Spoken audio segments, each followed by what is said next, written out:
¿Qué tal, qué tal? Muy, pero muy buen día. Bienvenido, bienvenida a este encuentro dominical. Bienvenido al análisis, también al encuentro de las diferentes corrientes de pensamiento sobre la actualidad nacional e internacional. Don Danilo Toro, buen día. Buen día, don Hugo. Buen día a nuestro distinguido. Preséntelo usted, ya que usted lo saluda antes que yo. Ya. O sea, no hay problema. Hoy nos acompaña nada menos que el presidente Ernesto Pérez Valladares, a quien ya hemos tenido varias veces con nosotros. Y como usted está cuadrado, comienza usted con la pregunta, pues, ¿le parece? Bueno, perfecto. Adelante. Hugo. ¿Por qué eso de cuadrado? Por el gatito. Es que se puede entender más bueno De diferentes maneras. Efectivamente, la semana pasada le expliqué lo mismo. A un colonense decirle que está cuadrado significa que vamos a la pelea. Sí. Vamos a la pelea. Pero para Hugo, como él es chiricano, al igual que usted, pues... Yo por eso pregunté. Ya. Dispare. Señor presidente, Panamá vuelve a tener, y digo vuelve porque usted tiene que ver con esto, Panamá vuelve a tener un panorama en el que la industria logística, el aparato logístico, se perfila como una válvula, un respiradero económico y de desarrollo.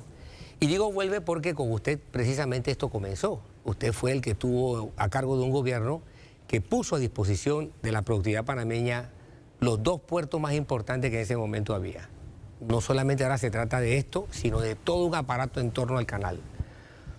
¿Qué es lo realizable aquí en términos reales y cuál percibe usted que debe ser la prioridad, entendiendo que fue usted quien inició esta línea de conducción que llega hasta esta fecha? Bueno, Danilo, Hugo, buenos días. Bienvenido. Gracias. Yo pienso que, en efecto, sí, los puertos son un medio importante dentro de lo que puede ser el desarrollo logístico de Panamá. Si nosotros no nos podemos solamente quedar en trasegar contenedores, ya sea por medio de barcos o por medio de un ferrocarril, que dicho sea de paso acaba de decir que necesita más volumen para justificar sus operaciones, con lo cual estoy totalmente de acuerdo. Es decir, hay que hacer nuevos puertos.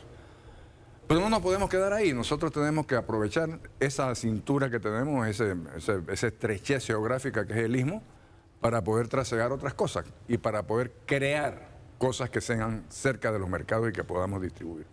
Me explico. Sé que el canal está pensando en un gasoducto, que creo que es perfectamente factible y perfectamente operado para dar más valor agregado a nuestra posición geográfica. Sé también que se está pensando en la construcción de nuevos puertos, lo que es absolutamente necesario, que no se ha hecho por la oposición de estos señores que hicieron de todo los actuales, los de PPC, hicieron de todo para evitar que se dieran la construcción de competencia para ellos. Nosotros no nos podemos quedar solamente en eso de transporte, sino que tenemos que dar el siguiente paso, que es la creación de bienes para poder usar ese sistema de transporte. ¿En qué estoy pensando? Bueno, yo creo que se está hablando mucho de los microchips, se está hablando mucho de la posibilidad de tener empresas que sean manufactureras en las áreas que tenemos establecidas, por la cercanía de los mercados.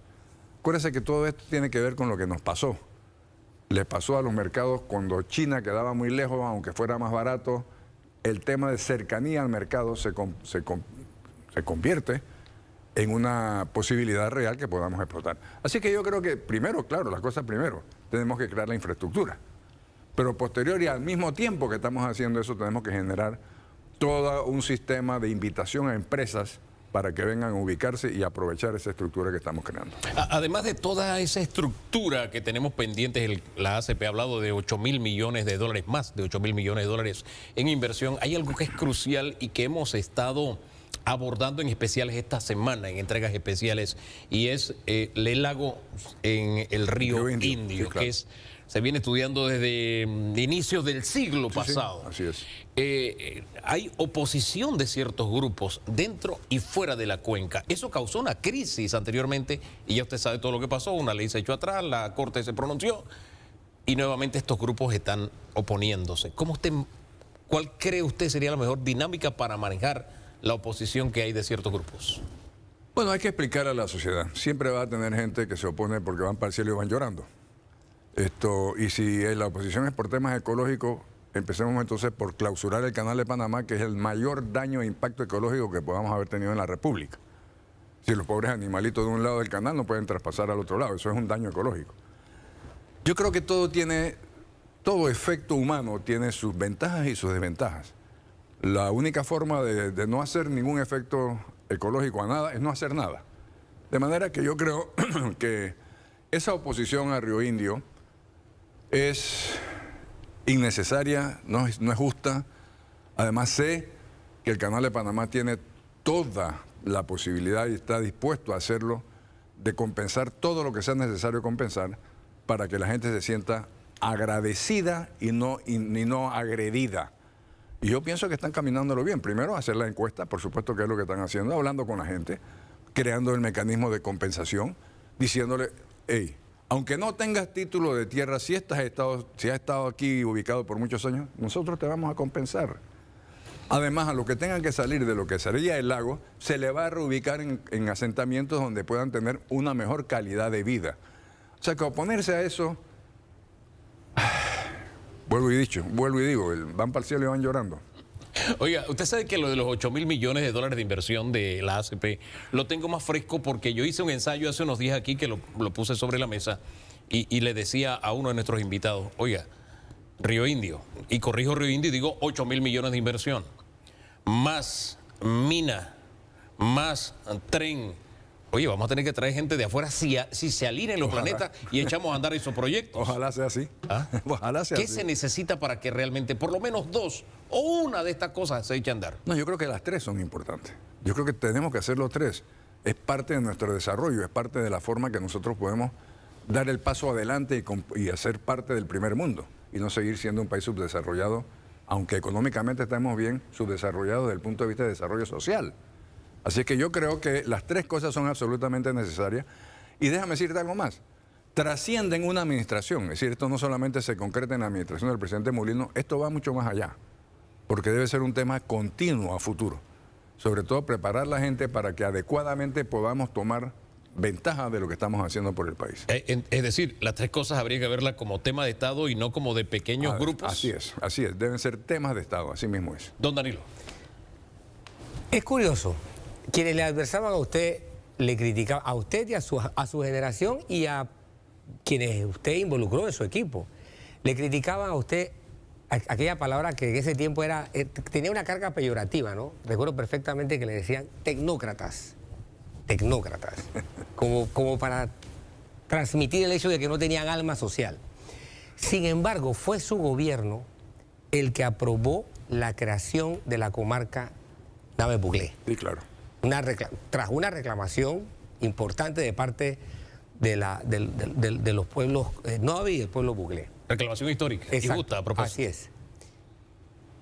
Ese esfuerzo de un gobierno para odiar a sus adversarios, de un gobierno tecnócrata, de decir, tenemos que fijarnos en la comarca, 3 décadas después, uno lo ve y dice, pero ¿cómo se ha desarrollado la comarca? ¿Qué No ha se ha tenido? desarrollado. Ese es el punto Sí, que sí, quiero no se ha ver. desarrollado porque- Tras su legado, ¿qué ha quedado? Claro, porque se truncó. Es decir, nosotros lo que hicimos fue el primer paso. Es decir, vamos a proteger las tierras que históricamente han sido ocupadas por los grupos originarios y vamos a impedir que se siga empujando esa gente a esas tierras cada día más remotas. Porque eso era lo que estaba pasando. Es decir, en la medida que la civilización va creciendo, que la ganadería iba empujando, que la agricultura, la gente se iba quedando, los indígenas se iban quedando sin tierra. Entonces nosotros hicimos el primer paso. Para ahí, un momentito, que esta tierra no la podemos seguir, no podemos seguir empujando a estos grupos originarios a un abismo. Pero se quedó la segunda parte, que era generar mecanismos de desarrollo dentro de la comarca. Por supuesto, educativo, sí. Pero es que tú tienes que, además de eso, generar las cosas que ellos pueden trabajar. Ejemplo, hay áreas de la comarca que son perfectamente factibles y perfectas para hacer agricultura de dos productos, cacao, café. Pero no se ha hecho nada. Esas son tierras que pueden perfectamente bien generar riqueza agrícola de esa moda. También hay otras cosas. Hay tierras que son baldías, simplemente no crecen porque tienen diferentes estructuras, en fin, son llanos, pues lo que nosotros allá en los chiricanos llamamos chumicales, ¿no? Sí. Bueno, pero ahí también se puede introducir ganado caprino, por ejemplo. Pero, o sea, lo que te quiero decir, Danilo, es que se dio el primer paso, que fue parar la intromisión en tierras originalmente de los aborígenes nuestros, pero no se siguió el programa de desarrollo de esa tierra para generar la riqueza para ellos. ¿Y hay algo en el horizonte en este momento que Yo no lo veo, Hugo. le dé esperanza? Yo no lo veo. Yo veo solamente, por ejemplo, lo que está haciendo el Canal de Panamá en el área que estábamos hablando, que está generando allí la riqueza, tratando de introducir la siembra de café robusta, café de bajura, integrando a las comunidades para que sean dueños no solamente de su producción, sino de sus etapas posteriores de manufactura. Yo creo que algo similar se podría tratar de empezar a hacer, pues no se está haciendo, en las áreas indígenas que en efecto están protegidas. Todo esto tiene que ver con desarrollo humano y cada vez, y usted lo dijo hace algunos segundos, y cada vez que se habla del crecimiento del PIB, ahora que CEPAL dice es la segunda economía con el mejor crecimiento del PIB en Latinoamérica, viene el tema de, ¿y eso a mí como panameño en qué me beneficia? No lo hemos convertido en desarrollo humano. ¿Qué nos falta por hacer y cómo hacerlo? Lo que pasa es que para tener un beneficio tienes que hacer un sacrificio. Ajá. No te beneficias porque no has hecho el sacrificio de educarte adecuadamente. Y yo creo que siempre lo repito, una de las prioridades nacionales es la educación de calidad. Calidad no significa que tenemos que tener escuela con aire acondicionado y piso de mármol. Calidad significa que tenemos que tener educadores que están capacitados intelectualmente para transmitir las mejores educaciones de lo que se necesita en el mercado mundial. ¿Tenemos esos educadores? No, no los tenemos. Y tú sabes igual que yo que no los tenemos. Tenemos educadores que son miembros de sindicatos. Hombre, por supuesto que hay educadores muy buenos, sí los hay. Pero la que da el frente, los que dieron la batalla, los que estaban en la calle peleando, esos no son el tipo de educadores que queremos. Fíjese que cada inicio de año escolar o antes del inicio del año escolar, una pregunta cajonera a la dirigencia magisterial es, ¿habrá paro este año? ¿Usted cree que después de la experiencia de este año esa pregunta cajonera pasará al olvido o esta práctica va a seguir? Es que eso depende muchísimo de lo que hagamos ahora. Y yo creo que lo que se ha actuado es lo correcto, es decir, el que no trabaja no cobra, el que no quiere seguir educando se vaya para su casa. Tú puedes tener tu protesta, y hay mecanismos de expresión política y social, que no es en detrimento de los estudiantes. Si a ti no te gusta este gobierno, espérate, tendrás tu chance de eventualmente de votar por el que a ti te guste. Pero mientras tanto no me metas a cinco años de retraso estudiantil, que es lo que esta gente está haciendo. Yo creo que lo que está haciendo el actual gobierno en el sentido de que, bueno, mire, este relajo se acabó y este mecanismo de protesta no es aceptable, es lo correcto. En esa línea, estos grupos han dicho, hay persecución contra la dirigencia o los gremios docentes. Lo mismo dice Suntrax. ¿Estamos hablando de persecución? Yo no creo. Yo creo que estamos hablando de responsabilidad. Tú actúas y cada acción trae una reacción, o negativa o positiva, depende de cómo tú hayas actuado. Eso es lo normal en la vida, en todo. Tú actúas indebidamente, vas a tener una reacción en contra. Tú actúas adecuadamente, vas a tener un beneficio a favor. Es decir, lo que tú no puedes es decir, y además tienes que respetar los derechos de otros. Porque si yo vengo de Chiriquí, de donde voy cada 2 semanas, y me trancan la carretera, ¿con qué derecho me impiden a mí regresar a mis trabajos en Panamá o a donde yo vaya? Si esto no puede ser aceptable en una sociedad que se denomine democrática, donde todos tenemos deberes y derechos. Sin embargo, por ejemplo, Saúl Méndez, desde el asilo, bueno, ya no está asilado, bueno, desde el extranjero dice, hay persecución, hay personas pidiendo asilo todavía. Bueno, el señor Martínez no califica en este asilo, pero en fin, siguen hablando de persecución política. Eso es falso, tú sabes que eso es totalmente falso. Lo que pasa es que ahora está de moda que cuando tienes un caso judicial, en vez de irte a defender, te asila. Don Danilo. Usted mencionó algo con lo que yo tengo total coincidencia, comparto su percepción. Si no hay calidad de educación, pues poco habrá. Ahora, veamos las causas. Tal vez no tenemos la calidad de educación que deberíamos tener porque no tenemos, por encima de la calidad de los docentes, la calidad de los políticos que tienen que decidir normas, leyes, estructuras sobre este asunto. Porque yo me pregunto al fin y al cabo, bueno, ¿qué sale de una corporación como la Asamblea de Diputados en materia de educación? ¿Qué cuestionamiento sale? Al fin y al cabo, los panameños apostamos por acabar con una reforma educativa hace 50 años. Y estamos pagando el precio. Y estamos pagando ese Así precio, es. efectivamente. Lo que fueron los arranques de políticos de mucha explosión sin reflexión. ¿Qué tal si nuestros actores políticos los ponemos sobre la lupa? Comenzando con la corporación a la que usted pertenece, el PRD. ¿Cree usted que ellos están cumpliendo con el papel político que les toca a esta hora? Al fin y al cabo, usted todavía es miembro del PRD, supongo, ¿no? Del que existe. Supone. Supongo. ¿Supone bien? No te voy a contestar. Ah, bien. ¿Supone bien? ¿Usted sigue siendo miembro? Agradecimiento con el esfuerzo político que me llevó a la presidencia. Yo tengo ese agradecimiento. Aunque no coincida con lo que ha pasado y con lo que está pasando, soy un hombre agradecido. No, evidentemente no. No hay ahora mismo ninguna agrupación política que tenga una propuesta que signifique la mejoría de la calidad. Ninguna. Ninguna. No hay ninguna. Ya. Y puedo decir que ni siquiera lo veo en el gobierno. Es decir, honestamente, el gobierno se ha dedicado a pelear con los sindicatos estos, que era lo que tenía que hacer en su momento, pero no veo una propuesta estilo la reforma educativa que fue derogada por razones políticas hace 50 años. No la veo. Y en la medida que retrasemos eso, pues en esa misma medida, todas estas inversiones que estamos hablando, todo este desarrollo económico, no se va a traducir en desarrollo social para los panameños. Vamos a tener entonces los fenómenos de inmigrantes, como en efecto estamos teniendo, de personas de países que salen huyendo por razones políticas y que tienen la capacidad de desarrollar en Panamá lo que los propios panameños no hemos podido hacer, porque no tenemos la preparación. Vamos a ponerles la vara de medir, ya que usted puso a la Asamblea en el tapete.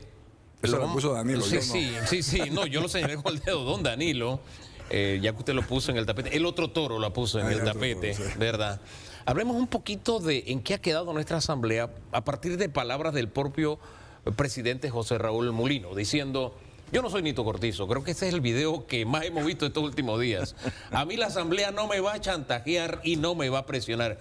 ¿En ese papel es que ha quedado la Asamblea o estamos exagerando? Yo creo que la Asamblea se deterioró muchísimo después de mi administración. Cuando se introdujo, y no quiero acusar a nadie en particular, pero echando memoria ustedes sabrán a quién me refiero, cuando se introdujo el virus de la corrupción en esa Asamblea, que para lograr los votos a favor de una propuesta del Ejecutivo tenías que comprar de alguna manera el voto del diputado. Eso se propició y eso se generalizó y luego llegó a exacerbarse a puntos que jamás hemos visto. Luego ahora, encima eso llevó a que los diputados, legisladores en ese tiempo, asaltaran la dirigencia de los partidos políticos. Y eso en consecuencia trajo como resultado obvio que los intereses de los partidos políticos resultan ser los mismos que los de los diputados, que no necesariamente es así, al contrario. En mi perspectiva, los diputados deben tener independencia de votar como les parezca. Y el partido político tiene que establecer su propio mecanismo de participación y de integración política. Son cosas diferentes. No puede ser que ahora resulta ser que la carretera que yo quiero, el aula que yo quiero es más importante que una ley nacional X, Y o Z, porque el diputado, si no, no vota por mí. No, eso no puede seguir siendo así. Así es que yo creo que, en efecto, ese deterioro que se dio en ese inicio posterior a mi gobierno ha llegado a un punto donde tiene como resultado las expresiones del actual presidente. A mí no me van a chantajear. Déjeme decirle algo. A mí jamás me chantajearon en mi administración. ¿Pero por qué? Porque yo tenía un diálogo permanente, tanto con los miembros de la Asamblea de mi partido como opositores. E incluso en muchísimos casos de los viajes que yo hacía de promoción internacional, yo me llevaba a muchos diputados, legisladores, opositores. Porque digo, ellos tienen también una responsabilidad por el país, no solamente por su circuito y solamente por su interés político. Yo creo que eso se perdió. Y yo creo que debe haber de lado y lado, porque yo estoy seguro que si el presidente actual invita a un grupo de opositores, a lo mejor no van. Porque de alguna manera se sentirían contaminados. Como si el diálogo propiciado por alguien para el bien del país fuera negativo. O sea, es absurdo lo que está pasando. Ahora bien, con esta nueva directiva de la Asamblea o el bloque opositor, como se hacen llamar, controlando la directiva o los puestos de poder en la Asamblea, ¿algo va a cambiar en el Parlamento panameño? ¿Quién sabe, Hugo? Yo no me atrevería... Hombre, tengo la esperanza. vamos a contestarte positivamente. Tomemos en Tengo cuenta que la ahí esperanza. está, tomemos en cuenta que está la coalición de los jóvenes de Vamos, que está Moca, una nueva forma de hacer política. Ojalá sea así, ojalá sea así, porque si no, entonces seguiremos en ese derrumbe de la credibilidad de la Asamblea y el rechazo. Ahora, hay que tomar en cuenta también que los responsables de los que están en la Asamblea somos nosotros. O sea, no es que nadie nos los impuso, nosotros los escogimos. Así que no me vengan a hablar de que por qué está este tipo o esta tipa ahí. No, papá, usted votó por él o por ella. Por eso está ahí. Cerramos con esa reflexión, presidente. Gracias por acompañarnos esta mañana. Vamos a la pausa y vamos a hablar de un tema que está acaparando la atención nacional en los últimos días. Caja de Seguro Social, pero desde la óptica de cómo calcula usted su jubilación. Recogemos gran parte de las dudas que han quedado en redes sociales luego de que el miércoles en la noche se lanzara esta plataforma donde usted consulta cuál es el estado de las finanzas de su retiro, de su jubilación. Eso será en segundos nada más.